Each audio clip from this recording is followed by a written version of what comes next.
पुनरावृत्ती पुन्हा एकदा 2024ला होईल आणि या महाराष्ट्रासहित संपूर्ण देशामध्ये माननीय उद्धवजी ठाकरेंच्या नेतृत्वाखाली आपलं सरकार आल्याशिवाय राहणार नाही हा निर्धार आज आपण या शिबिराच्या निमित्ताने करणार आहोत।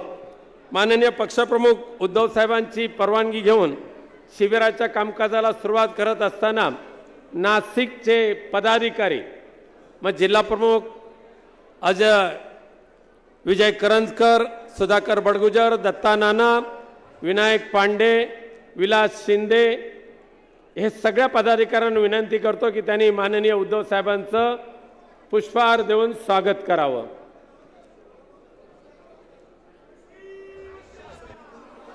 वसंत गीते आहेत, बाकी मान्यवर सर्व नाशिकचे पदाधिकारी।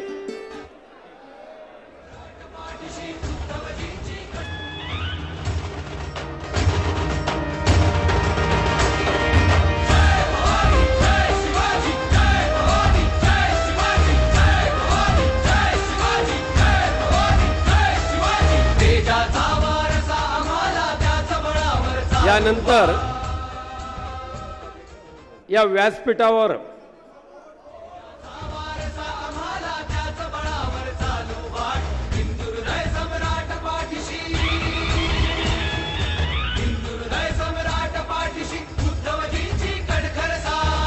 काही वर्षापूर्वी आपले पक्षप्रमुख माननीय उद्धवजी ठाकरे साहेबांनी म्हणजे उद्धव साहेब शिवनेरीवर गेले आणि शिवनेरीवरची पवित्र माती घेऊन ते अयोध्यामध्ये गेले होते आणि अयोध्येच्या रामलल्लाच्या समोर छत्रपती शिवाजी महाराजांच्या पदस्पर्शाने पुनीत झालेल्या त्या शिवनेरीवरची माती, जी पवित्र माती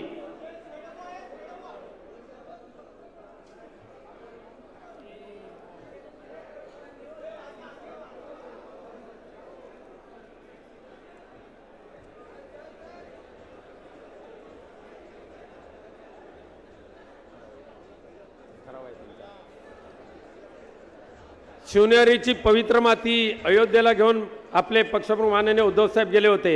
आज रामलल्लाचं मंदिर झालेलं आहे, पण त्या ज्या पवित्र भूमीची माती घेऊन अयोध्येला गेले होते त्याच पवित्र शिवनेरीची माती घेऊन पुन्हा एकदा इथे कलश ठेवलेले आहेत।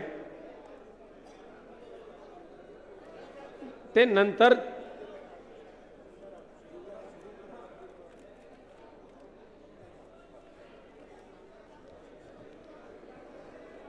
आणि आता या अधिवेशनाच्या कामकाजाला आपण सुरू करीत आहोत।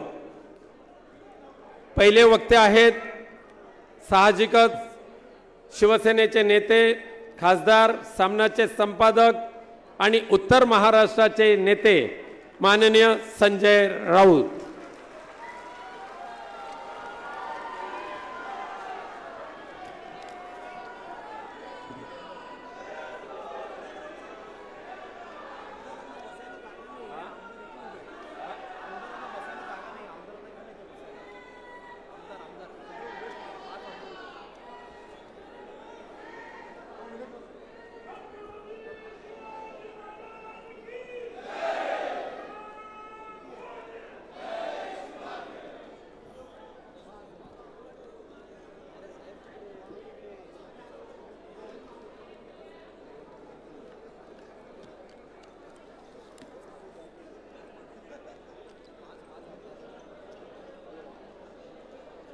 व्यासपीठावरील शिवसेनेचे आदरणीय पक्षप्रमुख उद्धवजी ठाकरे, शिवसेना नेते, युवा सेना प्रमुख आदित्यजी ठाकरे, शिवसेनेचे सर्व मान्यवर नेते, व्यासपीठावरील सर्व प्रमुख पदाधिकारी, उपस्थित महाराष्ट्राच्या कानाकोपऱ्यातून आलेले शिवसैनिक बंधू भगिनी आणि मातांनो, महाशिबिराची सुरुवात झालेली आहे। फक्त नाशिकचंच नव्हे, महाराष्ट्राचंच नव्हे, तर संपूर्ण देशाचं वातावरण हे राममय झालेलं आहे. आणि त्या वातावरणामध्ये माननीय उद्धव ठाकरे साहेबांनी या महाशिबिराची ज्योत पेटवलेली आहे, मशाल पेटवलेली आहे.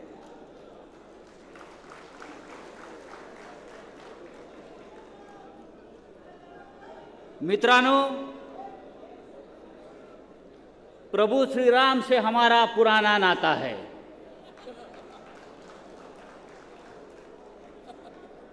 श्रीरामाशी शिवसेनेचं अत्यंत जिव्हाळ्याचं, भावनिक आणि जुनं नातं आहे. ते फक्त एखाद्या व्यक्तीतच असतं असं नाही, एखाद्या पक्षाचं असतं नाही. सगळ्यात जर पुराणं नातं असेल तर ते शिवसेनेचं आहे. शिवसेना नसती तर हे प्रदर्शन सुभाष देसाई साहेबांनी बाजूला लावलंय ते आपण पाहिलं असेल. शिवसेनेचे वाघ नसते तर, शिवसेना नसती तर अयोध्येत काल प्रभू श्रीरामाची प्राणप्रतिष्ठाच होऊ शकली नसती.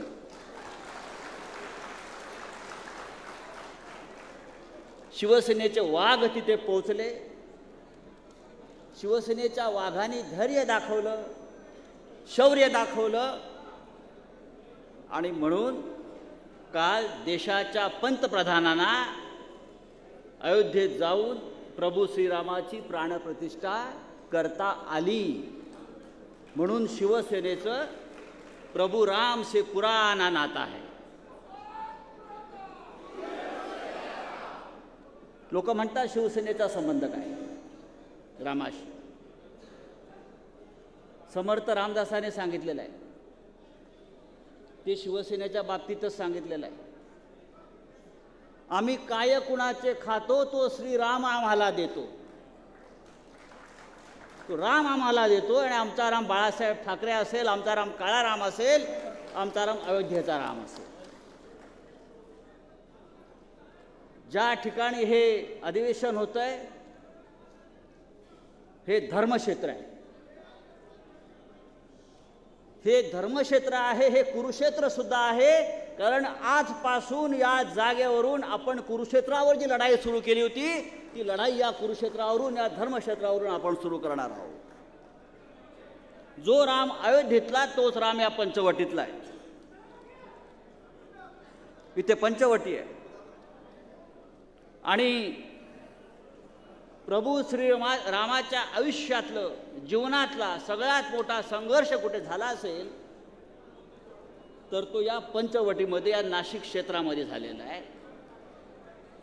आणि म्हणून या पुण्यभूमीची, या युद्धभूमीची जी निवड केली माननीय उद्धव साहेबांनी अधिवेशनासाठी, त्याला एक फार मोठं महत्त्व आहे.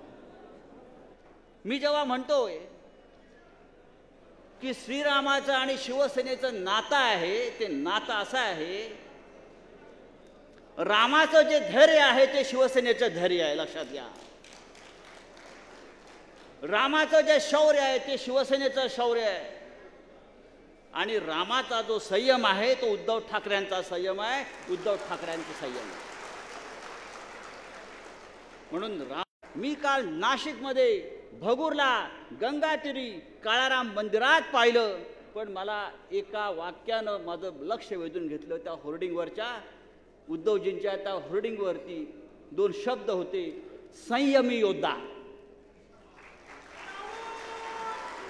संयमी योद्धा, एका वाक्यानं माझं लक्ष, संयमी योद्धा होर्डिंगवरच्या, ही उपाधी प्रभू श्रीरामाला शोभून दिसत होती. दोन शब्द होते, संयमी योद्धा. ही उपाधी आता उद्धव संयमी योद्धा, संयमी योद्धा.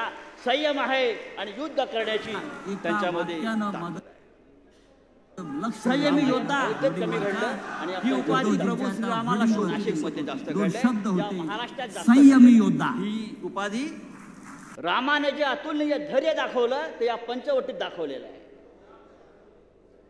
शूर्पणखेचं नाक जे कापलं ते या पंचवटीत कापलं गेलेलं आहे. आणि रावणाविरुद्ध युद्धाची जी प्रभू श्रीरामानं तुतारी फुंकली ती सुद्धा या पंचवटीतून फुंकलेली आहे. आणि म्हणून आपण या इतिहास उभे आहोत हे लक्षात घ्या. प्रभू श्रीरामाच्या हातामध्ये धनुष्यबाण आहे. मला आता असं वाटायला लागलं उद्धवजी, हळूहळू प्रभू श्रीरामाच्या दुसऱ्या हातामध्ये मशाल येईल. रामालाही वाटेल आता धनुष्य नको, आता मला मशाल हवी आहे. आणि ही मशाल रामाच्या हातात घेऊन हा प्रभू श्रीराम या महाराष्ट्राला नव्हे तर संपूर्ण देशाला एक प्रकाशमान केल्याशिवाय राहणार नाही. श्रीरामावरती कोणाचा अधिकार नाही. कणाकणात राम आहे, मनामनात राम आहे, या महाराष्ट्राच्या माती मातीत राम आहे. आणि फक्त शिवसेनेमध्ये रामाचा प्राण आहे, लक्षात घ्या. हे ढोंग नाही आहे. 33 कोटी देव आहेत. खैरे साहेबांना जास्त माहीत असेल. 33 कोटी देव आमच्या हिंदूंचे आहेत. पण आपण पुजतो किती देवांना? आपण विठ्ठलाला पुजतो, आपण रामाला पुजतो. पण रामाचं धैर्य इतर कोणत्या देवात मला कधी दिसलं नाही, जरी आमचे देव असले तरी. विष्णूचा अवतार 13वा अवतार जन्माला आलेला आहे. भारतीय जनता पक्षामध्ये विष्णूचा 13वा अवतार जन्माला आलेला आहे. भाजप कुळात विष्णूच्या 13व्या अवताराने जन्म घेतलेला आहे. आम्ही आमच्या रामाला पूजू, तुम्ही तुमच्या विष्णूला पूजा, इतकंच मी या क्षणी सांगतो. पण रामाचं धैर्य ते विष्णूचं धैर्य नाहीये, लक्षात घ्या. तुम्ही विष्णू पुराण वाचा, विष्णू पुराण पहा, विष्णूचे चित्र पहा. विष्णूचं धैर्य हे कुंपणावरचं धैर्य आहे, तटस्थ धैर्य आहे. विष्णू शेषनागावर पहुडलेले आहेत. वरती फण्याचं छत्र आहे, लक्ष्मी पाय चेपते आहे. आणि मग तिथून विष्णू संपूर्ण जगाचे हाल अहवाल पाहतायत. पण रामाचं धैर्य जे आहे हे असत्याविरुद्ध पुकारलेलं धैर्य आहे. रामाचं धैर्य जे आहे हे नीतिमत्तेसाठी पुकारलेलं धैर्य आहे. आणि रामाचं धैर्य जे आहे हे रामराज्यामध्ये हुकुमशाहीचा पराभव व्हावा आणि लोकशाही स्थापन व्हावी आणि शिवसेनेवरील अन्याय दूर व्हावा, यासाठी रामाचं धैर्य असं मी मानतो. मी मगाशी संयमाचा उल्लेख केला. प्रभू श्रीराम युवराज होते. प्रभू श्रीराम राजा होता. पण जेव्हा त्याच्यावरती अन्याय झाला तेव्हा त्याला भडकवण्याचे कमी प्रयत्न झाले असतील. पुत्र म्हणून त्याला चिथवण्यात आला असेल, युवराज म्हणून त्याला भडकवलं गेलं असेल, योद्धा म्हणून त्याला चेतवलं असेल, बऱ्याच गोष्टींनी त्याला भडकवलं असेल. पण राम शांत राहिला आणि राम संधीची वाट बघत राहिला. जसे माननीय उद्धव ठाकरे संयमानं संधीची वाट बघतायत, त्याप्रमाणे श्रीराम सुद्धा त्यावेळेला एका संयमाने एका धैर्यानं वाट पाहत राहिला. किती अवघड प्रसंग रामाच्या आयुष्यामध्ये आला. एका बाजूला त्याच्या राज्याभिषेकाची तयारी सुरू आहे. अयोध्या सजली, अयोध्या नटली, अयोध्या रंगली आहे. जेवणावळी पंक्ती उठतायत, हवन चालू आहे, संगीत, मेहंदी, बारात, सर्व काही सुरू आहे. अनेक राजघराणी लग्नाला पोचलेली आहेत. वस्त्र तयार आहेत, अलंकार तयार आहेत. राजपुत्र शपथ घेणार म्हणून सचिवांची, त्यांच्या ओएसडींची लगबग सुरू आहे. त्याच वेळी एक GR येतो, एक सूचना येते. प्रभू श्रीरामा म्हणजे श्रीरामा राज्याभिषेक वगैरे नाही. कोट उतरवा, वस्त्र उतरवा, वल्कल नेसा आणि आपण आता वनवासाला चला. पुढली 14 वर्ष आपल्याला या प्रकारचं जीवन जगायचं आहे. किती कठीण प्रसंग आलाय की हातातलं राज्य जात आहे. राजपुत्र, आपण राजपुत्र आहोत, हे सुद्धा जात आहे आणि आपल्याला वनवासात जावं लागतं आहे. पण रामाचा संयम बघा, जो उद्धव मी नेहमी उद्धव साहेबांमध्ये आपल्या पाहतो. रामाचा संयम पहा. राज्याभिषेक होऊन मी राजा होतोय, अयोध्येचा स्वामी होतोय, यावर त्याला आनंदाचा उकाळ्या फुटत नाही आहेत आणि मला सीतेसह लक्ष्मणासह वनवासात जावं लागतंय म्हणून तो निराश आणि दुःखी सुद्धा नाही आहे. हाच तो संयमी राम. आपण आज काय पाहतो, एखादा अधिकाऱ्याला, आपण मंत्री होतात, आदित्यजी सगळे मंत्री होतात, एखादा अधिकाऱ्याला तुम्ही सांगितलं तुझी चंद्रपूरला बदली करतो, गडचिरोलीला बदली करतो, नको नको नको मला जंगलात पाठवू नका म्हणतात. संपर्क प्रमुखांना म्हणालो जरा चंद्रपूरला काम करा, नको दुसरा एखादा जिल्हा द्या म्हणतात. पण प्रभू श्रीराम हे आपलं राजपाट सोडून हे जंगलात निघाले. त्याने विचारलं नाही. आपण म्हणतो विमान जात आहे का तिथे, हॉटेल आहे का तिकडे, रस्ता आहे का तिकडे. एक गोष्ट आपण इथे समजून घेतली पाहिजे, जो आजच्या या महाशिबिराचा खरा सार आहे आणि तो सार रामकथेमध्ये आहे. म्हणून मी आज रामावर बोलतोय, राजकारणावर बोलत नाही. याच्या महाशिबिराचा जर मुख्य सारांश कोणता असेल तो रामकथेमध्ये आहे, तो रामामध्ये आहे. दशरथ पुत्र राम जोपर्यंत अयोध्येत राहिला तोपर्यंत तो युवराज म्हणून जगला, राम बनून जगला, तो श्रीराम होता. पण राम जेव्हा संघर्ष करून जंगलातून बाहेर आला तेव्हा तो भगवान राम झाला, मर्यादा पुरुषोत्तम राम बनला. यातून आपण शिकायला पाहिजे की आपण जेव्हा संघर्ष करतो आणि संघर्षातून पुढे जातो तेव्हा आपल्याला देवत्व प्राप्त होतं. धैर्य, हिंमत आणि संघर्ष यातून रामाला भगवान राम बनवलेला आहे. हे अद्भुत धैर्य होतं. रामाचा काय कमी अपमान झाला? रामाचाही अपमान झाला, पदोपदी अपमान झाला, जंगलात अपमान झाला, राजमहालात अपमान झाला, सर्वत्र रामाचा अपमान झाला. तो रामानं सहन केला आणि फक्त अपमान करणाऱ्याकडे एक कटाक्ष टाकून राम पाहत राहिला. वेट अँड वॉच, माझी सुद्धा वेळ येईल, आमची सुद्धा वेळ येईल. उद्धव साहेब, वेट अँड वॉच, आपली सुद्धा वेळ येईल. एका गोष्टीचा विचार केला पाहिजे आपण. कंटाळला नाहीत ना रामकथा ऐकून? आता म्हणतो संजय राऊत काय बोलताय, विषयाला सोडून बोलताय. एक विचार करा, राम निघालेला आहे, अयोध्येतून निघालेला आहे, भरजरी वस्त्र घालून निघालेला आहे. हे मी यासाठी सांगतोय की शिवसेनेचा जो आत्मा आहे तो रामकथेमध्ये आहे. शिवसेनेचा जो संघर्ष आहे तो रामाच्या संघर्षामध्ये आहे, तो लक्ष्मण सीतेचा त्यागामध्ये आहे. शिवसेनेचा जो आत्मा आहे तो रावणाच्या पराभवामध्ये आहे. हे लक्षात घ्या. म्हणून तुम्हाला मी आज वेगळ्या पद्धतीने सांगण्याचा प्रयत्न करतो आहे. राम जेव्हा निघाले अयोध्येतून, उद्धव साहेब, आदित्य, राम जेव्हा अयोध्येतून निघाले, वल्कले नेसून निघाले, त्या काळातलं ते सगळ्यात मोठं या भूमीवरचं खानदान होतं. त्याच्या तोडीचं खानदान, रामाच्या तोडीचं खानदान, रघुवंश या पृथ्वीवर नव्हतं.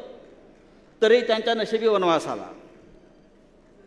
हिंदुस्थानात जे जे काही भव्य दिव्य घडलं होतं ते त्याच्या कुटुंबातून घडलं होतं.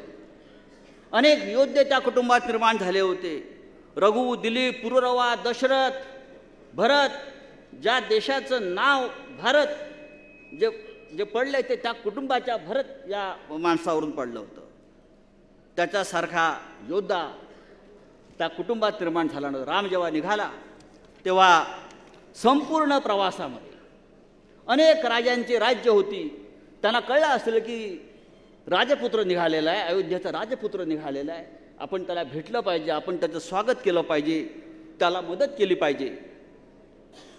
कदाचित रामानं त्यांची मदत घेऊन एखाद्या ठिकाणी त्याला वास्तव्य करता आलं असतं, पण रामाने ते केलं नाही. पण त्यांनी संपूर्ण त्या प्रवासामध्ये रामाने एक केलं. कोणत्याही राजाची, कोणत्याही वतनदाराची, कोणत्याही सरंजामदाराची मदत घेतली नाही. तर राम आपल्या सोबत सगळ्यांना घेऊन गेला.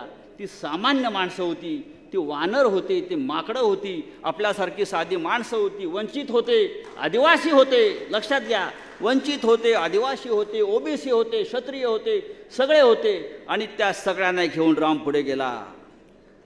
त्याला माता शबरीचे आशीर्वाद होते, कारण त्याला माहीत होतं रामाचा एक निर्धार पक्का होता.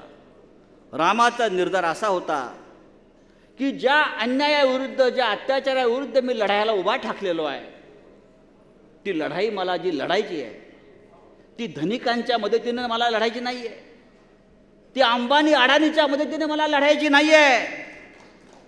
ती लढाई मला या माझ्या सामान्य शूर अशा योद्ध्यांच्या ताकदीवर मला ही लढाई लढायची आहे त्यांनी ठरवलं.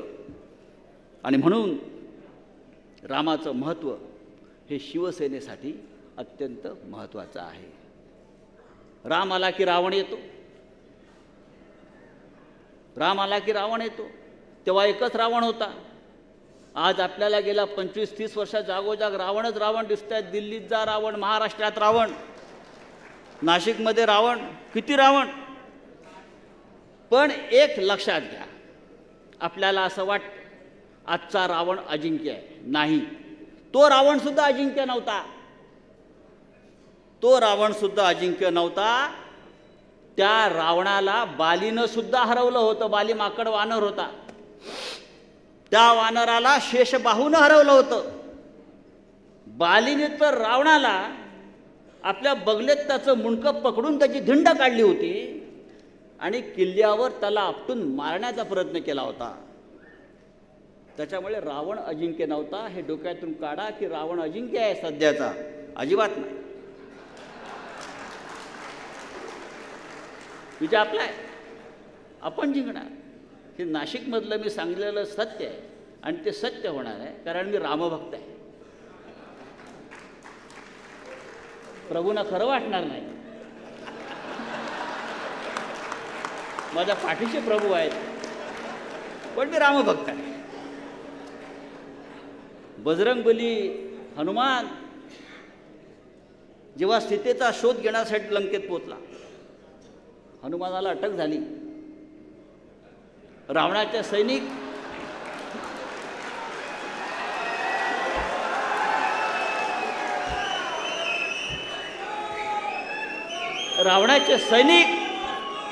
रावणाचे सैनिक त्याला जेरबंद करून रावणाच्या दरबारात घेऊन गेले. रावण हसला आणि म्हणाला, काय रे वानरा, मला ओळखत नाहीस? तुझी हिंमत कशी झाली माझ्या राज्यात येण्याची? अरे तो हनुमान बजरंगबली, अरे तुला ओळखतो ना, अरे तो तूच ना, ज्या बालीनं बगलेत पकडून तुझ्या दारावर आपटून तुला मारण्याचा प्रयत्न केला होता आणि तुझी धिंड काढली होती.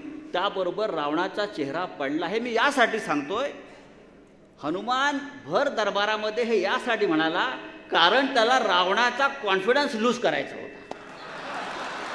तुम्ही तुला मारू शत्रूचा कॉन्फिडन्स पहिला लूज केला पाहिजे. अरे कोण भारतीय जनता पक्ष, कोण नरेंद्र मोदी, कोण देवेंद्र फडणवीस, कोण अजित पवार, कोण एकनाथ शिंदे, कॉन्फिडन्स लूज करा. रावणाचा कॉन्फिडन्स पहिल्या भेटीत हनुमानानं तोडला आणि तिथेच रावण हरला. पहिल्या भेटीत रावणाचा कॉन्फिडन्स हनुमानानं तोडला. अरे तू तोच ना, तुला एका वानरानं आपटून मारलं होतं. पहिल्या भेटीत रावणाचा कॉन्फिडन्स हनुमानानं तोडला, म्हणून रावण रामाकडून पराभूत झाला. अरे मला एका वानरानं हरवलं. एक लक्षात घेतलं पाहिजे, रामकथेमध्ये अनेक गोष्टी असतील. मी तुम्हाला काही उदाहरणं दिली. मला माहिती आहे वेळ संपत चाललेला आहे. रामकथेमध्ये 2400 श्लोक आहेत आणि 7 कांड आहेत. मी सांगतोय, मी अजून तुम्हाला 24 सुद्धा सांगितलेले नाहीत. रामाच्या जीवनातला सगळ्यात कठीण प्रसंग कोणता असेल तर तो लक्ष्मणाला मूर्छा आली, लक्ष्मण कोसळला. हा त्याच्या जीवनातला सगळ्यात कठोर प्रसंग होता. हनुमानाला सांगितलं संजीवनी कुठे काय घेऊन या. हनुमान विसरला आणि अख्खे मेडिकल स्टोअरच घेऊन आला उचलून. त्याला हनुमान म्हणतात. आपण इथे सगळे हनुमान बसलेले आहेत, लक्षात घ्या.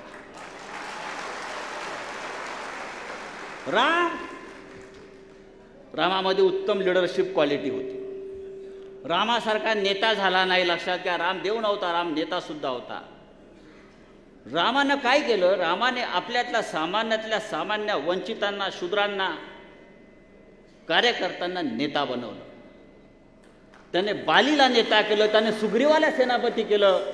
ज्या सुग्रीवाची बायको बालीनं तिचं हरण केलं होतं बरं का, त्याने त्या सुग्रीवाला ताकद दिली आणि बालीचा वध केला आणि सुग्रीवाला नेता केला. हे रामाचं नेतृत्व गुण आहेत. रामाने एक अत्यंत महत्त्वाची गोष्ट मी सांगतो आणि हा विषय संपवतो. लिडरशिप क्वालिटी काय असते जी आपण रामकथेतून शिकली पाहिजे, जी आपण रामाकडून घेतली पाहिजे. हनुमान कोण होता? आपल्या दृष्टीनं हनुमान एक वानर होतं, एक शेपटी त्याला आहे, आपण त्याला पूजा करतो. पण ज्या वेळेला प्रभू श्रीरामानं हनुमानाला सांगितलं की हनुमाना तू लंकेत जा आणि सीतेची ख्याली खुशाली जी का आहे तिला सांग, मी येतो आहे, काळजी करू नकोस.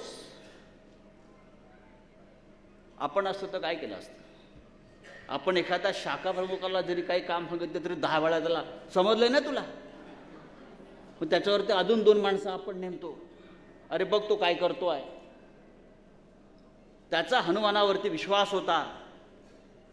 दोघांमधला संवाद इतकाच आहे वाल्मिकी रामायणामध्ये की तू जा, मी खुशाल आहे, सांग तू खुशाल राहा, लवकरच मी येतोय.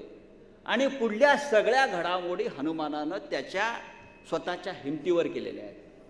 हनुमान गेला, त्याने सूक्ष्मरूप धारण केलं, त्याने लंकिनीला मारलं, त्याने सीतेला अंगठी दिली, मग त्याने स्वतःला अटक करून घेतली त्यावेळेला तिथं, कारण त्याला रामाच्या दरबारात जायचं होतं. त्याने स्वतःला अटक करून घेतली. त्याला रामाचं राज्य पाहायचं होतं म्हणून, रावणाचं राज्य पाहायचं होतं म्हणून त्याने स्वतःला अटक करून घेतली. तो गेला, रावण चिडला. आता काय करायचं? त्याच्या शेपटाला आग लावा म्हणाले. आता झालं काय? शेपूट कोणाचं? हनुमानाचं. तेल कोणाचं? राज्य कोणाचं जळालं? रावणाचं जळालं. त्याला म्हणतात लिडरशिप क्वालिटी. तुझ्या पैशानं तुझं राज्य जाळलं. माझं काही नाही जळालंय, तुझं जळालंय. माझी शेपटी सुरक्षित आहे. वाघाच्या शेपटीला काही गुजा पोचली नाही इथे. वाघ सुरक्षित आहे, लक्षात घ्या. वाघाचे बसडे पण सुरक्षित आहेत, हनुमान सुरक्षित आहेत.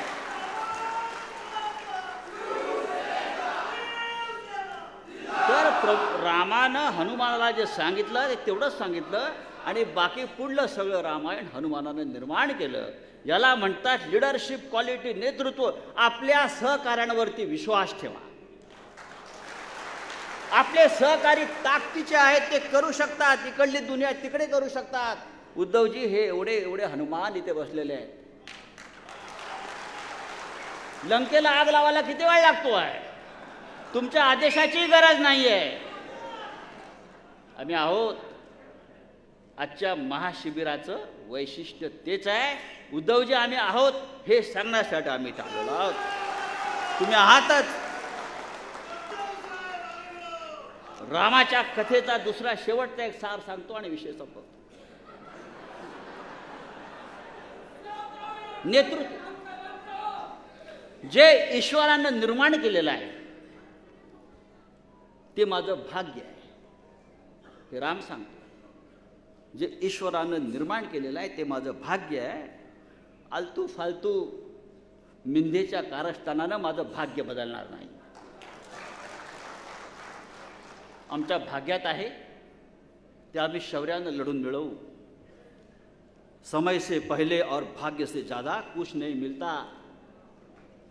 हा रामकथेचा मुख्य सार आहे. आम्ही लढून मिळवू, आम्ही जिंकू. आणि आमचं जे राज्य तुम्ही हिसकवण्याचा प्रयत्न केलेला आहे त्या राज्यावर जो मगाशी आपण जे भगवा झेंडा फडकवला आहे त्यापेक्षा उंचा भगवा झेंडा जो गगनाला गवसणी घालेल तो आपण फडकवू. हे आजचं महाशिबिर त्यासाठी आहे. उद्धवजी आम्ही आहोत, हे हनुमान आहेत. जय हिंद, जय महाराष्ट्र आणि जय श्रीराम.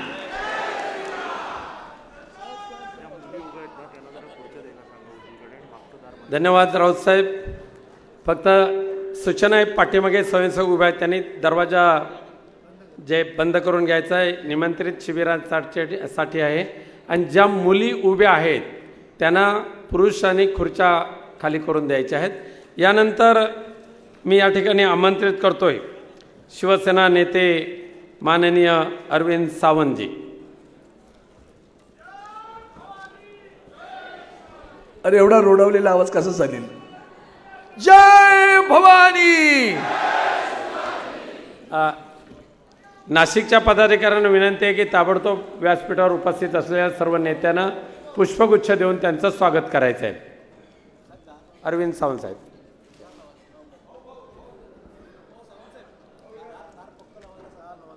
दार जरा व्यवस्थित बंद करायला सांगितलंय.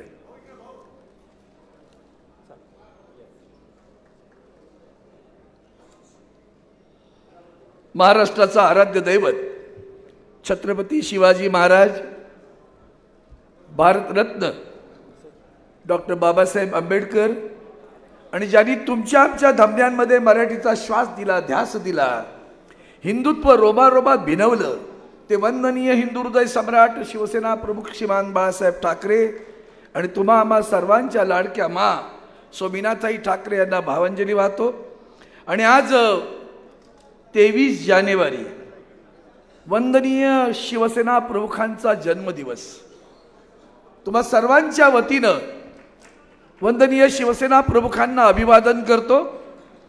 आणि आज या महाशिबिरास उपस्थित किंबहुना ज्यांच्या मार्गदर्शनाचा किंवा मार्गदर्शनाची सारी दुनिया वाट पाहते, सारा महाराष्ट्र वाट पाहतोय, ते आदरणीय उद्धवजी ठाकरे साहेब, शिवसेनेचे नेते सन्माननीय सुभाष देसाई साहेब, दिवाकर रावतेजी, आदित्यजी ठाकरे, व्यासपीठावरील सर्व शिवसेनेचे नेते मंडळी उपस्थित. मी आता बांधवांनो भगिनींनो नाही म्हणणार, तर भगिनींनोच बोलावं लागेल. उपस्थित हनुमानानो. खरं सांगायचं तर राऊत साहेबांनी इतक्या काळी पातमध्ये जेवून ठेवले. तुम्ही शौर्य गाथा सांगितली, लढाऊ गाथा सांगितली, माझ्या मनात आलं तर मी काय रडगाथा काढणार की काय असं सहज विचार आला. खरं तर एक वेगळा विषय मला दिला. आणि तो विषय आहे सध्याच्या काळामध्ये जेव्हा आपण सर्वजण या सगळ्या शिबिरामध्ये बसलोय तेव्हा आदरणीय उद्धवजींचं मार्गदर्शन असं होतं की विविध विषय मांडले पाहिजेत. आपण एकच विषय सगळ्यांनी बोलूया नको. पण राऊत साहेब तुम्ही धमाल केली. अशी काही धमाल केलीत की नाही की तुमच्या मनातला हा हनुमान, तो त्यातला मीही एक हनुमानच आहे बरं का. आपण सगळेजण मिळून इथं भगवा झेंडा फडकल्याशिवाय स्वस्त बसणार नाही एवढं मात्र निश्चित. एकच सुरुवातीला सांगतो की आजकाल एक नवीन डायलॉग आहे, 75 साल में क्या हुआ. हा मोठा डायलॉग आहे. आदरणीय उद्धवजी ठाकरे साहेबांनी मला भारतीय कामगार सेनेचा अध्यक्ष केलं. खरं तर शिवसेनेच्या निर्मितीनंतर शिवसेनेची अधिकृत कोणती संघटना पहिली निर्माण झाली तर ती भारतीय कामगार सेना निर्माण झाली. आणि त्या भारतीय कामगार सेनेनं उभ्या महाराष्ट्रात सर्वसामान्य कामगाराला न्याय दिला. वंदनीय शिवसेना प्रमुखांची 2 मार्गदर्शक तत्व होती. हक्क मागताना कर्तव्याला विसरू नका आणि उद्योग जगला तर कामगार जगेल. पण आज आपण पाहतो की जी परिस्थिती देशामध्ये निर्माण झाली, थोडंसं विचारायचा सुद्धा इथं मंथन व्हायला हवं. आज जी परिस्थिती निर्माण झालेली आहे देशामध्ये ती आपण पाहिलं तुमच्या लक्षात येईल. 2014 साली विद्यमान देशाच्या पंतप्रधानांनी दर वर्षाला 2 कोटी नोकऱ्या देऊ म्हणून सांगितलं. 10 वर्ष झाली बरं का. 10 वर्षात 20 कोटी नोकऱ्या मिळायला हव्या होत्या. कुठे आहेत आपण? 20 कोटी नोकऱ्या मिळाल्या की आपल्याला. आणि म्हणून एक चिंतेचा विषय साहेब, 2030 साली साधारण अशी एक अपेक्षा केली आहे की देशाची लोकसंख्या 150 कोटीच्या घरात जाईल. देशाची लोकसंख्या 150 कोटीच्या घरात जाईल. आणि अशा वेळेला बेरोजगारांची संख्या इतकी प्रचंड होईल. Centre for monitoring Indian economy या संस्थेने एक अहवाल दिला. त्या संस्थेनं असं म्हटलं की गेल्या 2 वर्षात बेरोजगारी 7% 10.82% गेली. आता या सगळ्यामध्ये ग्रामीण बेरोजगारी 6.2% 10% गेली. का झालं असं? आपल्या प्रत्येक शेतकऱ्याला असं वाटतं, प्रत्येक शेतकऱ्याच्या कुटुंबाला असं वाटतं की माझा मुलगा नोकरीत असला पाहिजे, कारण त्याला शाश्वत पगाराची गरज आहे. अवकाळी पाऊस, दुष्काळ, पूर यामध्ये त्याचा संसार उद्ध्वस्त झाला आहे. म्हणून ग्रामीण भागात सुद्धा सगळेजण शहराकडे धावत आहेत, नोकऱ्या मिळाल्या पाहिजेत. पण नोकऱ्या कुठे आहेत आपल्याकडे? आणि म्हणून मला एक लक्षात आणलं पाहिजे की आज सुद्धा नाईलाज म्हणून काही लोक रस्त्यावर बसत आहेत. साहेब, मी एक अतिशय कडवट उदाहरण सांगतो. जेट एअरवेज बंद पडली आणि त्याचं एक कुटुंब, नवरा बायको दोघंही जेट एअरवेजमध्ये होती आणि दोघांना सुद्धा नोकऱ्या केल्यावर, आपल्या अंधेरीतलं उदाहरण आहे, दोघंही शेवटी रस्त्यावर वडापाव विकायला बसले. जेट एअरवेजमधला लाखोंनी पगार घेणारा कामगार. म्हणून गंभीर आहे. आपल्या शिबिरात याचं सुद्धा चिंतन व्हायला पाहिजे. आणि मला खास करून जिल्हा प्रमुखांकडनं ही फार मोठी अपेक्षा आहे. संपूर्ण मानवी आमच्या आदित्यजी तर सारखेच सांगत असतात किती उद्योग पळाले, पण जे आहेत ते उद्योगांची अवस्था काय आहे? तेही बंद पडले. खरं तर 60% पगारदार नोकऱ्यांना कोणताही लेखी करार नाही. मी आता भारतीय कामगार सेनेचा अध्यक्ष झाल्यानंतर काही आमच्या युनियनचे प्रतिनिधी येतात, साहेब करारावर सही करा. मग मागणी करतात, साहेब काही मुलांना सांगा ना, त्यांना नियमित करा, रेग्युलर करा. म्हटलं का नाही करत? तेवढे साहेब 10 वर्ष झाली त्याला. मग मी म्हटलं त्या मुलाला बोलवलं, म्हटलं का रे बाबा तू 10 वर्ष नोकरी करतो? हो. मग तुला अपॉइंटमेंट लेटर मिळालंय का? तो म्हणतो अपॉइंटमेंट लेटर नाही मिळालं मला. 10 वर्ष कोणतंही अपॉइंटमेंट लेटर न मिळता एक मुलगा नोकरी करतोय, त्याला रेग्युलर होण्याचं दूरच राहिलं. अशी भयावह परिस्थिती आहे. 47% कामगारांना भरपगारी रजा नाही, 54% कामगारांना सामाजिक सुरक्षा नाही.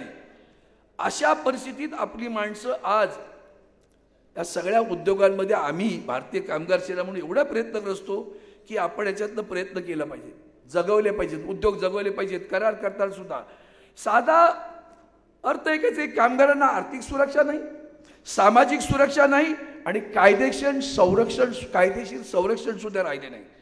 केंद्र सरकारचे सार्वजनिक उपक्रम घ्या, हे सगळं त्याच्यामध्ये बरं का. सेंटर ऑफ त्यांनी जे अहवाल दिला आहे, 7 कंपन्यांमध्ये 20,000 नोकऱ्या गेल्या.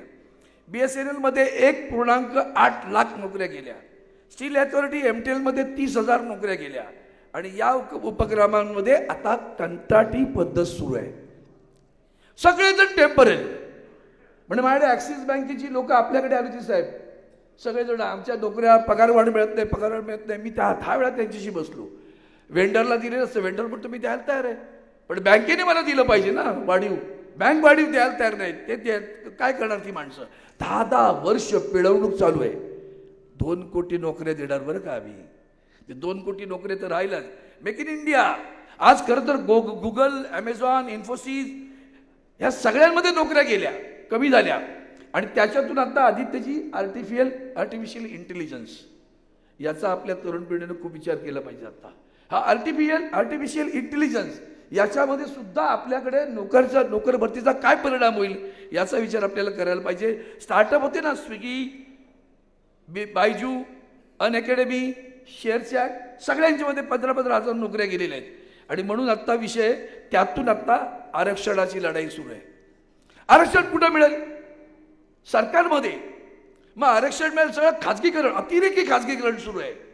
आणि त्यामध्ये महाराष्ट्रात मराठ्यांचा आरक्षणाची लढाई सुरू आहे, धनगर आहे, ओबीसी आहे, तिकडे जाटांचं हरियाणामध्ये आंदोलन सुरू आहे, गुजरातमध्ये पाटीदारांचं आंदोलन सुरू आहे. या सगळ्या आंदोलनाच्या पार्श्वभूमीवर आरक्षण मिळायला सार्वजनिक उपक्रम उद्ध्वस्त करून टाकले. 75 साल में क्या हुआ? उन्होंने जो बनाया था मैंने बेच दिया. उन्होंने जो बनाया था मैंने बेच दिया, लोगों को बेरोजगार किया. बस एक अपू की गोली उनको दे दी. अपूची गोळी दिली, जय श्रीराम म्हणा किंवा आणखीन धर्माची गोळी दिली. बस तुम्ही विचारायचे नाही प्रश्न, महागाईचा प्रश्न विचारायचा नाही, बेरोजगारीचा प्रश्न विचारायचा नाही, महिलांच्या अत्याचाराचा प्रश्न विचारायचा नाही. तुम्ही कोणतेच प्रश्न विचारू नका. बेरोजगार डिग्र्या घेऊन रस्त्यात फिरतोय बरं का, भेंडोळी घेऊन. आणि म्हणून मी तुमच्यासमोर आज हा विषय मांडताना आणखीन त्यावर कडी काय केली, साहेब तुम्ही मला तुमच्या आशीर्वादाने मी मंत्री झालो. आणि मंत्री झाल्यानंतर कामगारांचे 29 कायदे क्लब करून 4 कायदे करायचं ठरलं आणि ते कायदे मी वाचल्यावर मी सुदैवाने तुमचाच शिष्य असल्यामुळे धाडस होतं, कॅबिनेटमध्ये बोलण्याचं धाडस नाही बरं कोणाचं. त्यांनी आणले कायदे, म्हटलं मी हात वर केला, मोदी साहेब मला बोलायचं. हा सावंतजी क्या कहना है, हे कायदे आणू नका, आधीच कामगार पिळवटला गेलाय, उद्ध्वस्त होईल. साहेब तुम्हाला अभिमान वाटेल, मी ऑब्जेक्शन घेतलं, कायदे थांबले आणि सगळ्यात महत्त्वाचं तुम्ही मोठं काम केलं, तुम्ही मुख्यमंत्री होतात, केंद्रातले कायदे लागू करू दिले नाहीत. महाराष्ट्राला कोणी वाचवलं असेल तर आदरणीय उद्धवजी ठाकरे साहेबांनी वाचवलं, ते लागू करू दिले नाहीत. पण त्याच्यानंतर मी राजीनामा दिल्यानंतर ताबडतोब दुसऱ्या महिन्यात पास झालं गेलं, सगळे कायदे लागू करून टाकले. आणि म्हणून आता ह्या शिबिरामध्ये अतिशय चिंतनाचा विषय आहे. नोकऱ्या कशा आहेत? कॅज्युअल नोकऱ्या कशा आहेत? कंत्राटी नोकऱ्या कशा आहेत? Fix term. आता फिक्स टर्मचा जो काही प्रकार आहे ना तो भयानक आहे. म्हणजे माझगाव डॉक सारखी कंपनी 2-2 वर्षाचे करार करते आणि 2 वर्षाचा करार झाल्यानंतर तो करार रिन्यू करायला लागतो, तेव्हा पुन्हा इंटरव्ह्यू घेते आणि तो करेनच याची खात्री नाही, त्याच पगारावर नोकरी मिळेल याची खात्री नाही. हा फिक्स टर्म 7-7, 8-8 वर्ष वेळा फिक्स टर्म म्हणजे 7-14 वर्ष. माझगाव डॉक सारख्या सरकारी उपक्रमामध्ये लोक परमनंट आजही झालेली नाहीत. आणि म्हणून हा गंभीर विषय या अधिवेशनामध्ये मला मांडायला मिळाला. साहेब याच्यापेक्षा आणखीन एक भयानक सांगतो. कायदा काय केला? पूर्वी कायदा होता 100 जर कामगार असतील आणि 100 कामगारांचा कारखाना एखादा बंद करायचा असेल तर सरकारची अनुमती घ्यायला पाहिजे. आता कायदा असा केला 300 कामगारांची संख्या असेल, 300 कोण? परमनंट बरं का, त्याच्यात कंत्राटी धरले जात नाही. 300 कामगार असतील आणि तो कारखाना बंद करायचा असेल तर केंद्र सरकारनं कुठल्याही अनुमतीशिवाय ते कारखाने बंद करण्याचा अधिकार दिला त्यांना.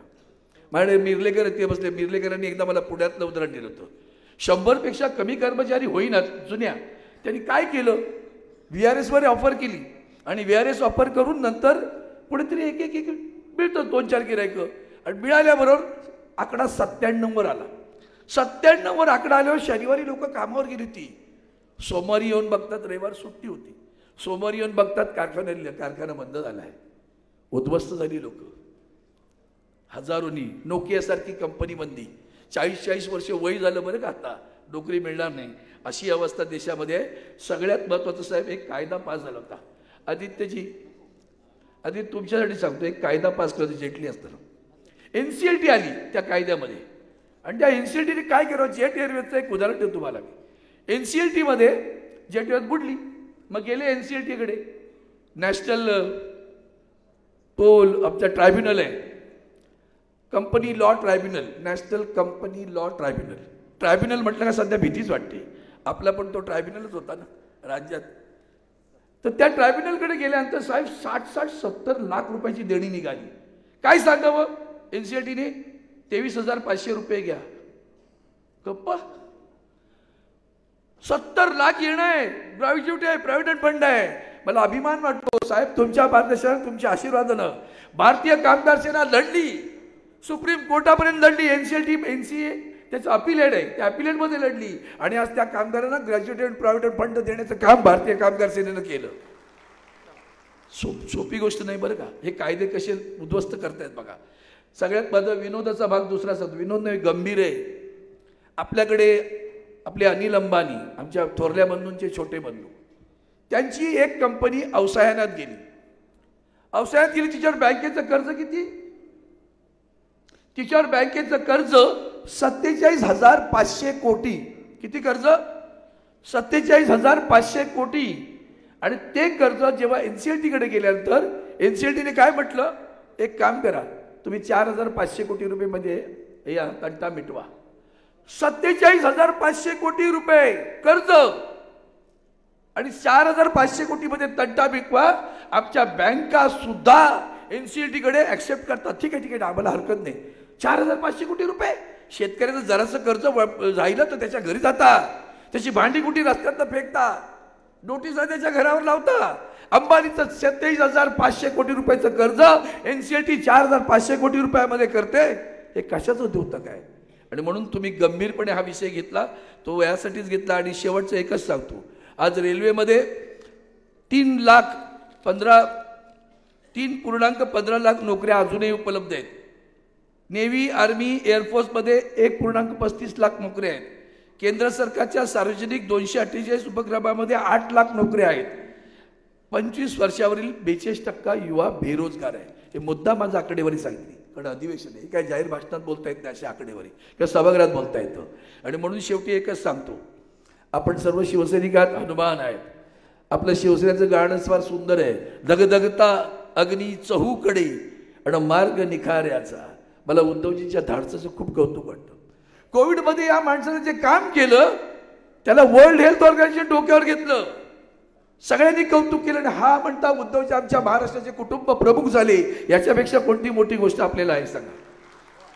आणि म्हणून सांगतो, दगदगता अग्नी चहूकडे आणि मार्ग निखाऱ्याचा, जमला नाही कुणाला तर दोष नको त्याचा, हिशेब आम्ही ठेवत नाही अशा भेकडांचा, वाघ एकला राजा बाकी खेळ माकडांचा, खेळ माकडांचा.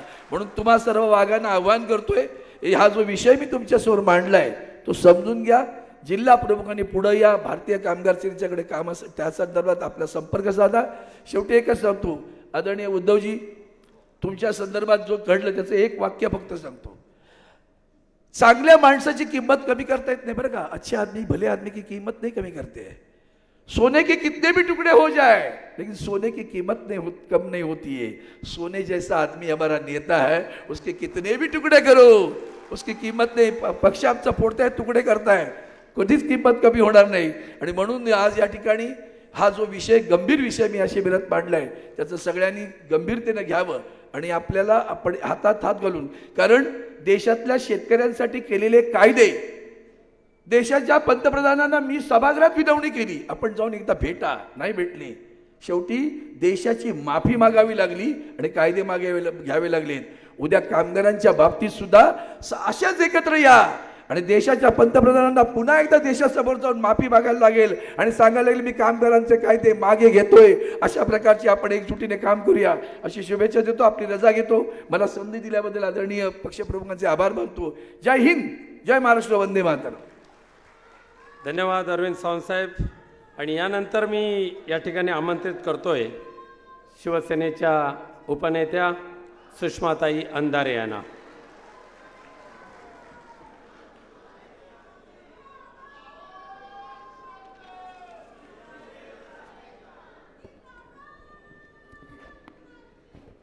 सन्मान आणि विचारमंच आणि विचारमंचाच्या समोरील आपण सर्व सन्माननीय, परिवर्तनाच्या लढ्यात ज्या ज्या महामानवांनी, महानायिकांनी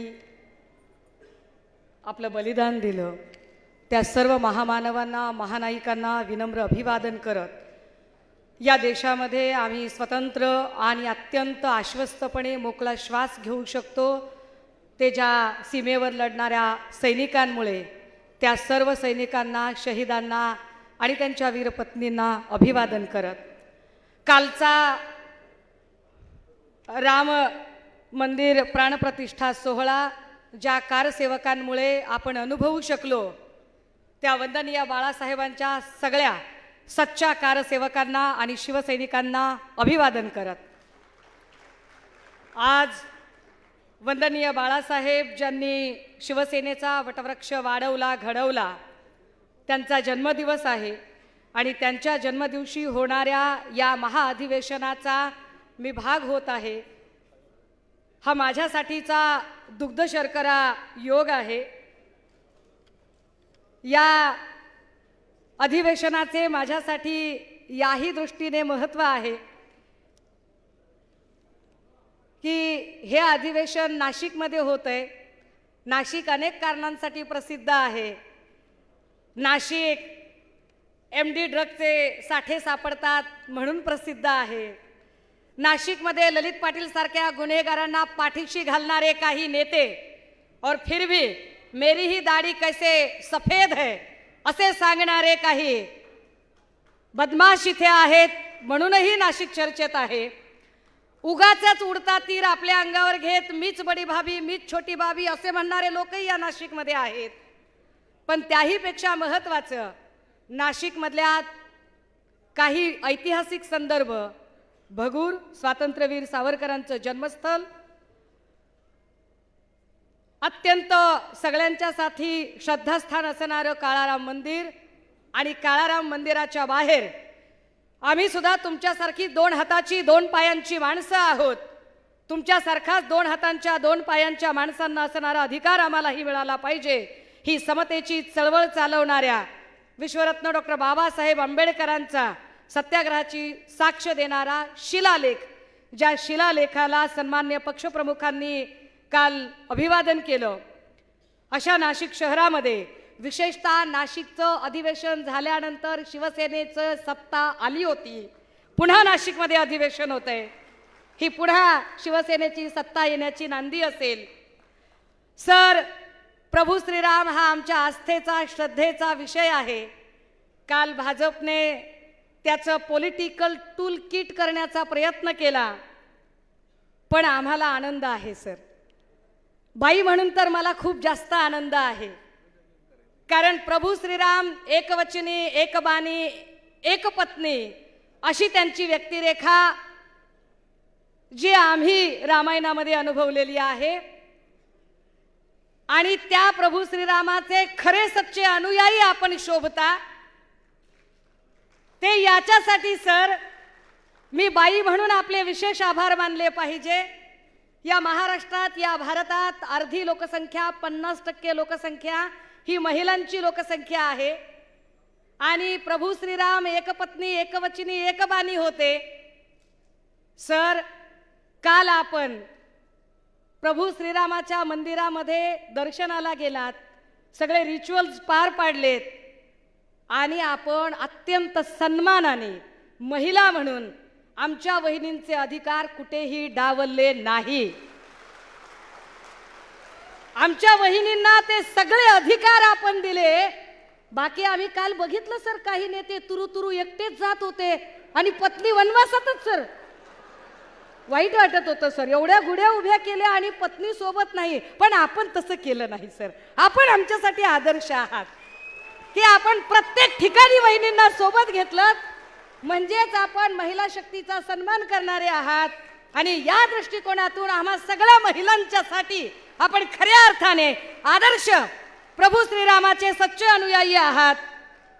सर, मी असं म्हटलं की रामायणामध्ये प्रभू श्रीरामांची जी व्यक्तिरेखा आहे ती एकवचनी सुद्धा आहे, दिलेलं वचन पाळणारी. काल ज्यांनी प्राणप्रतिष्ठेचा सोहळा एक प्रचाराचं टूल किट सारखा केला, त्यांना मुळात एकवचनी असणं कळलंच नाही.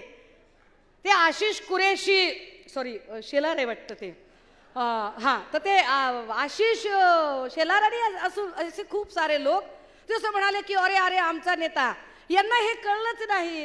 अरे एकवचनी होते रे, प्रभू श्रीराम एकवचनी होते.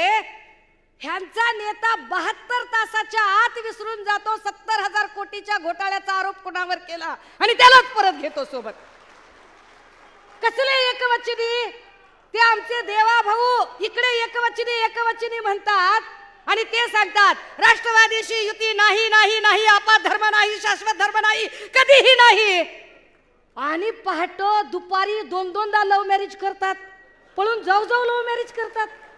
हे कसले लव्ह? म्हणजे एकवचनी असण्याची व्याख्या काय असावी यांची?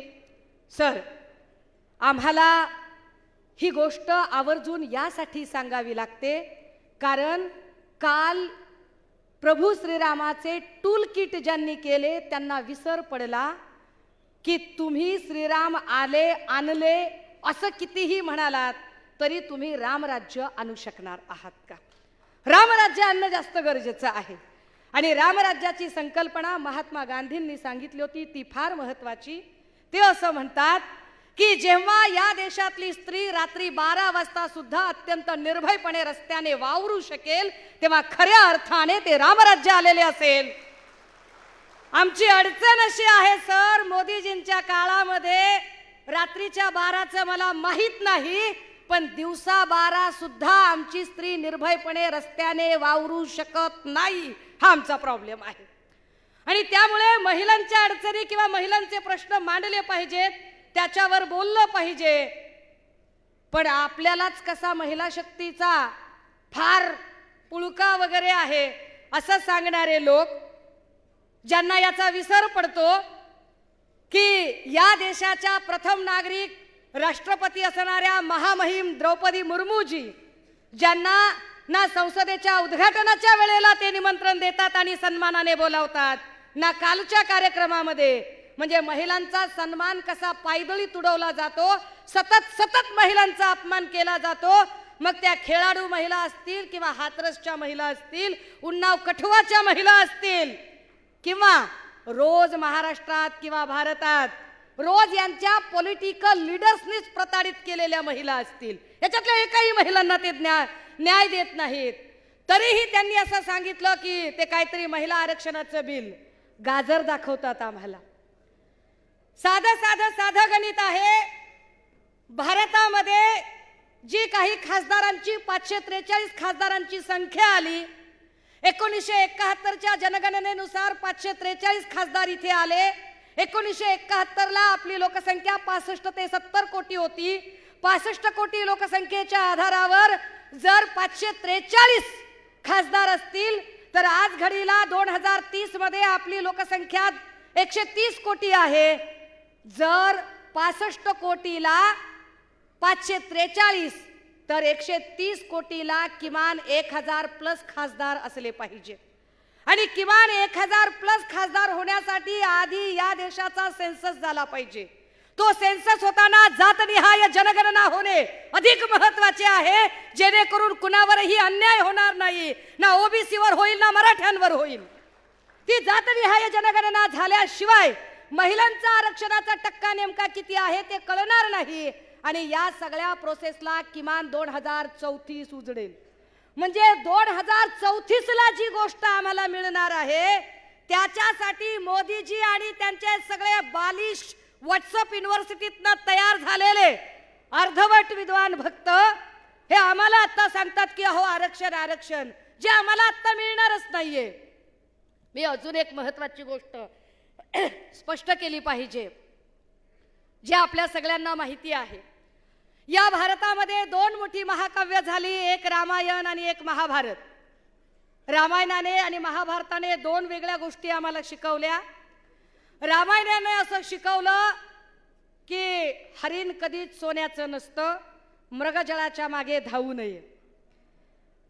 आम्हाला जे काही भाजपकडून मृगजळाच्या मागे धावायला सांगितलं जाते त्याला काहीच अर्थ नाहीये, कारण त्याच्यात वस्तुस्थिती आणि वास्तव काहीच नाही.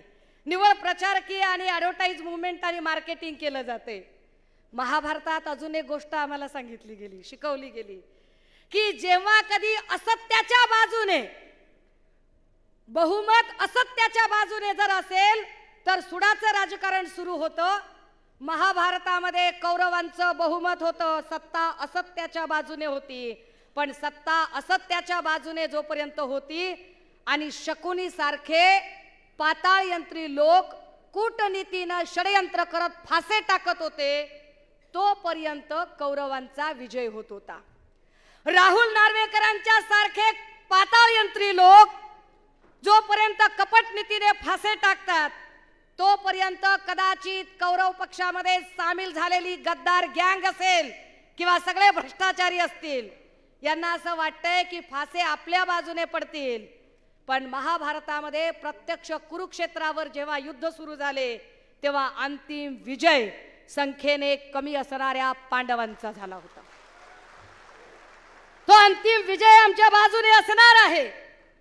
पण त्याच वेळेला सुडाचं राजकारण करणाऱ्या या लोकांचा चेहरा सुद्धा उघडा पाडला पाहिजे.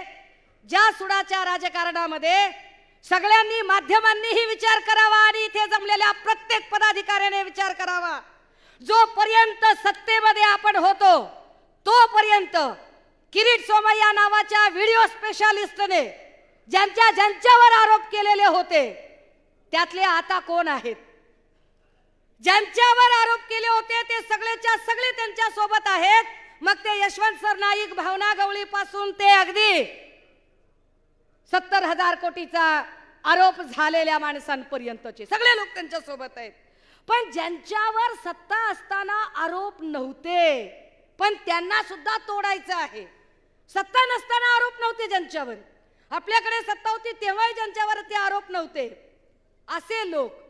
मग त्यामध्ये अनिल परब साहेब असतील, रवींद्र वायकरजी असतील, किशोरीताई पेडणेकर असतील, राजन साळवी असतील, वैभवदादा नाईक असतील, कितीतरी अशी माणसं आहेत की ज्यांचा काही संबंध, सूरज चव्हाण, या लोकांची नावं नव्हती. ही लोक सत्ता आपल्याकडे जेव्हा होती तेव्हा यांच्यावर कुठलेही आरोप नव्हते. याचा सरळ सरळ अर्थ असा आहे, हे सरळ सरळ परसेप्शन असं आहे की तुम्ही आमच्या सोबत त्यांच्यासह आला असतात तर आम्ही तुमच्यावर ईडीची कारवाई केली नसती. आम्ही ईडीची कारवाई करू जर आमच्या सोबत आला नाहीत. आम्हाला आनंद आणि अभिमान आहे की आमच्या सोबत राजन साळवी साहेबांच्या सारखे नेते आहेत जे मोडेल पण वाकणार नाही म्हणताहेत. आम्हाला आनंद आहे आमच्या सोबत सूरज भैया चव्हाण सारखी माणसं आहेत जे सूरज भैया सांगताहेत की आदित्य दादा चिंता करू नका, आत बसावं लागलं तरी चालेल पण लढू, या दमन यंत्रणेच्या विरोधात आम्ही लढू, ईट से ईट बजा देंगे. आम्हाला आनंद आहे की आमच्या सोबत किशोरीताई पेडणेकरांच्या सारखी आमची बहीण आहे, आमची आई आहे जी सांगते की एक वेळ माध्यमांच्या समोर येऊन यांच्या दडपशाहीला कंटाळत आम्ही जाहीर ईडीच्या समोर आत्मदहन करावं का, पण आम्ही तुमच्या सोबत येणार नाही. ही ताकद ठेवणाऱ्या बायका, ही ताकद ठेवणारे शिवसैनिक आमच्या सोबत आहे. तरी सुडाचं राजकारण करता, किती सुडाचं राजकारण करावं. या व्हिडिओ स्पेशालिस्टचा खरा चेहरा उघडा पाडल्यानंतर लोकशाहीचा चौथा खांब म्हणून काम करणाऱ्या प्रसार माध्यमांपैकी लोकशाही चॅनलच बंद पाडण्या इतका घाणेरडा, गलिच्छ आणि सुडाच्या राजकारणाचा प्रकार या व्हिडिओ स्पेशालिस्टने केला. यांना उघडं पाडलं पाहिजे. आणि अजून एक गोष्ट, माफ करा राऊत साहेब, मी फक्त 2 मिनिटं घेते, पण यांना सांगितलं पाहिजे एकदा की अरे आमच्यापैकी कुठलाही नेता असेल, इथे आमचे ओमदादा बसलेले आहेत, ओमराजे निंबाळकर, राहुल पाटील साहेब बसलेले आहेत, आमचे कैलास पाटील साहेब बसलेले आहेत, इकडे मंचावर अनेक राजन विचारे साहेब, अंबादास दानवे दादा, भास्कर दादा, राऊत साहेब, सगळे नेते, खैरे साहेब, अनिल देसाई, अरविंद भाई, याच्यातल्या एकाही नेत्याने भाजपच्या किंवा शिंदे गटाच्या एकाही महिलेबद्दल कधीही गलिच्छ शब्द प्रयोग केला नाही, एकाही महिलेचा अपमान केला नाही, एकाही महिलेला एकाच्याही वैयक्तिक आयुष्यात आम्ही डोकावलं नाही, एकावरही आम्ही चिखलपेट त्याच्या घरापर्यंत पोहोचलो नाही. काय घाणेरडा प्रकार आहे सर. रोज कुणीतरी टिल्ले पिल्ले उठतात, 1.5 2 फुटाच्या उड्या मारतात. आणि या टिल्ल्या पिल्ल्यांनी आमच्या बायकांवर बोलायचं, आमच्या महिलांवर बोलायचं. अरे ताकद लागते रे, ताकद लागते. आम्ही लढतोय आणि लढत राहू. आम्हाला लढण्याचा आणि संघर्षाचा वारसा आहे. काय संबंध आहे रे वहिनींचा, काय संबंध आहे आमच्या बायकांचा. टिल्ली पिल्ली पोरं येतात, टिल्ली शेंबडे ज्याला राजकारणातला र कळत नाही असे, सुमार बुद्धिमत्तेचे लोक येतात. वहिनी तुमचा तर दर 2 महिन्यांनी राजकीय प्रवेश करतात, दर 2 महिन्यांनी. तेजस दादा तुम्ही तर बोलूच नाही, आले दमदार पाऊल टाकले. अरे काय, अरे तुमच्या ताटात काय पडलंय ते बघा की किती गाढव चरतय ते. तुमच्या ताटातल्या भाजपच्या आणि RSSच्या पण लोकांनी, मी तुमच्या हिताचं सांगते रे, RSSच्या हिताचं सांगते, लक्षात घ्या. पुन्हा एकदा सांगते, जे पुण्यात सांगितलं होतं, सन्माननीय संजय राऊत साहेबांच्या साक्षीनं सांगितलं होतं, ते वारूळ मुंग्या बनवतात, मुंग्या, पण वारूळ तयार झाल्यावर त्यात राहायला विषारी नाग येतात. RSSच्या लोकांनी सत्तेचं वारूळ तयार केलं, पण त्याच्यात राहण्याचं भाग्य त्यांना मिळालं नाही. त्या वारुळात राहायला गद्दार नाग तिकडे गेले आणि त्यातले काही गद्दार उठतात आणि आमच्या महिला भगिनींवर बोलतात, पण आम्ही बोलणार नाही, कारण आम्ही खानदानी लेकरं आहोत. खानदानी, तुम्हाला कळणार नाही खानदानी कशाला म्हणतात ते. आम्ही प्रचंड संयमी नेतृत्वाचे आम्ही अनुयायी आहोत आणि संयमी नेतृत्वाचे अनुयायी म्हणून मग सुषमा अंधारेचं काहीच सापडत नाही, ईडी सापडत नाही, सीबीआय सापडत नाही, क्रिमिनल रेकॉर्ड सापडत नाही, काही सापडत नाही. मग काहीतरी माकुडे 20-25 वर्षापूर्वीचा एखादा चेक काढायचा. घाबरत नाही रे तुम्हाला, चला भीक घालत नाही, काय करायचं ते करा, काय करायचं ते करून घ्या. नाशिकच्या भीती जे 2-4 आमदार खासदार आहेत, काय करायचे ते करून घ्या. आमची आत बसायची तयारी आहे, लढायची तयारी आहे, मरायची तयारी आहे, गोळ्या झेलायची तयारी आहे, काय विष प्रयोग कराल ती सुद्धा तयारी आहे. लढणार म्हणजे लढणार. दादा हो, मी माझं भाषण अगदी शेवटाकडे येते. आम्हाला फक्त आजच्या दिवशी आमच्या नेत्यांना एवढाच शब्द द्यायचा आहे की सर, ही समोरची संख्या हे फार त्वेषाने लढणारा एक बारूद आहे आणि आम्ही सगळे तुमच्यासोबत प्राणपणाने आहोत. सन्मान्य संजय राऊत साहेब म्हणाले की एवढा विषय घेतो आणि विषय संपवतो. राऊत साहेब, आपल्या परवानगीने विषय संपला नाही, विषय तर आता सुरू झालाय, आता सुरू झालाय. आणि हा विषय तेव्हा संपेल सर, जेव्हा गद्दाराला एकेकाला त्याची जागा दाखवून देऊ आणि 40च्या 40 पाडून दाखवू, तेव्हा विषय संपेल. मला एवढा मोठा सन्मान दिला, मी राऊत साहेबांचे आणि संपूर्ण मंचाचे खूप खूप आभार मानते. थँक्यू. जय हिंद, जय महाराष्ट्र. धन्यवाद सुषमाताई. माननीय पक्षप्रमुखांचे विचार आपल्याला ऐकायचे आहेतच, पण तत्पूर्वी मी या ठिकाणी महाराष्ट्राच्या विधान परिषदेचे विरोधी पक्षनेते अंबादासजी दानवे यांना आमंत्रित करतोय की महाराष्ट्रातलं शेतकरी आणि महाराष्ट्राचं लबाड सरकार यांचा पंचनामा करण्यासाठी.